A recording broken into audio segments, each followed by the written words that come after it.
శ్రీ మహాగణాధిపతయే నమః. ఐం మహాసరస్వత్యే నమః. శ్రీ లలితాంబికాదేవ్యే నమః. రాశిఫలాల కార్యక్రమములో భాగంగా కర్కాటక రాశి వారికి ఈ జూన్ నెల అంతా కూడా ఎలా ఉండబోతుంది, నెలాఖరు వరకు ఎలా ఉండబోతుంది అనేటువంటి విషయాన్ని ఇప్పుడు మీకు తెలియజేస్తాను. కర్కాటక రాశి వారికి ఈ జూన్ మాసం అంతా కూడా అనుకూలవంతముగా ఉన్నది. వీళ్ళు అనుకున్నది అనుకున్నట్టుగా సాధించుకోగలగటము, ఏది అనుకుంటారో దానికి తదనుగుణంగా వాళ్ళ యొక్క అడుగులు ముందుకు వేయడము, దాంట్లో విజయము సాధించే విధముగానే ఉండబోతున్నది. వీళ్లకు మనస్సంకల్పము అనేటువంటిది బాగా దృఢముగా ఉండాలి. వీళ్లకు సంకల్ప బలమే చాలా అవసరం కర్కాటక రాశి వారికి.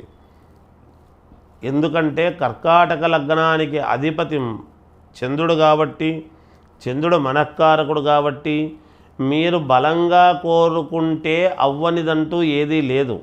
అయితే అది ఏది కోరుకుంటున్నాము, ఎటువంటిది కోరుకుంటున్నాము అనేటువంటిదే ఇక్కడ ఉన్నతమైనటువంటిదా ఇబ్బందిదా అనేది ఆలోచన చేసుకోవాలి.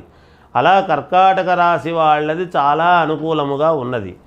ఇచ్చిన మాట నిలబెట్టుకుంటారు, అందరూ వీళ్ళను గౌరవిస్తారు, ఇంటా బయట వీళ్లకు మాట పలుకుబడి పెరుగుతుంది గాక, మాట తప్పడు, ఏదైనా మాటిస్తే అనేటువంటి పేరు ప్రఖ్యాతలు గడించడం అనేటువంటిది జరుగుతుంది. కుటుంబంలో కీలకమైనటువంటి నిర్ణయాలు తీసుకోవడంలో పెద్దపీట వేస్తారు వీళ్ళు. అలా అనుకూలవంతంగా చేసుకుంటారు. అంతేకాకుండా గృహోపకరణాలు, ఇంటికి కావాల్సినటువంటి వస్తువులు వగైరా కొనడం జరుగుతుంది. బంగారు ఆభరణాలు కొనుక్కుంటారు. వాహన యోగం అనేటువంటిది ఉన్నది.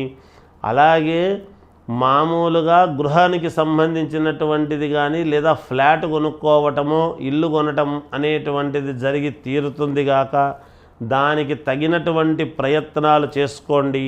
కొత్తగా ఉద్యోగాలు కావాలి అనుకునేటువంటి వాళ్ళు ప్రయత్నము చేస్తే తప్పకుండా సఫలీకృతులవుతారుగాక. తప్పకుండా మీకు ఉద్యోగం వచ్చి తీరుతుంది. ఆల్రెడీ ఉద్యోగాలు చేస్తూ ఉండేటువంటి వాళ్ళు అనుకూలవంతమైనటువంటి వాతావరణములోకి ట్రాన్స్ఫర్ పెట్టుకుంటే జరిగి తీరుతుంది గాక, అది కూడా జరుగుతుంది అనుకూలముగా. అంతేకాకుండా భూముల వలన బాగా కలిసొచ్చేటువంటి విధానము ఉంటుంది. భూ క్రయ విక్రయాలలో మంచి లాభాలు గడిస్తారు. కోర్టుపరమైనటువంటివి ఏమైనా ఇబ్బందులు గనక ఉంటే అవి తప్పకుండా మేలు జరిగే అవకాశముగానే మీకు ఉంటుందిగాక. ఎన్ని మాట్లాడినా. ఇక విదేశాలకు వెళ్ళాలి అనుకునేటువంటి వాళ్ళు ప్రయత్నాలు చేయండి. తప్పకుండా వెళ్ళి ఒక వెలుగు వెలగటానికి మంచి అవకాశముగా తెలియజేస్తూ ఉన్నాను. ఇక ఇంతేకాకుండా విద్యార్థులకు చాలా అనుకూలవంతముగా ఉన్నది. మంచి ఫలితాలు రాబోతున్నాయి. విద్యార్థులకు వాళ్ళు పడ్డ కష్టానికి శ్రమకు తగిన ఫలితం అనేటువంటిది పొందబోతున్నారు అనేది తెలియజేస్తూ ఉన్నాను. ఇక వ్యాపారాలు చేసుకునేటువంటి వాళ్ళు, చిన్న వ్యాపారము దగ్గర నుండి పెద్ద వ్యాపారాల వరకు వాళ్ళు మంచి లాభసాటిగా గడించడం అనేటువంటిది ఉన్నది. బాగా సంపాదించుకుంటారు, ఎలాంటి ఇబ్బంది లేదు. రాజకీయాలలో ఉండేటువంటి వాళ్లకు మరీ అనుకూలముగా ఉన్నది. మంచి పదవి రాబోతున్నది అని మాత్రము చెప్పగలము. ఇది మన కర్కాటక రాశి వారి యొక్క యోగ ఫలితాలు. జయోస్తు. For more videos like this, subscribe Big TV channel.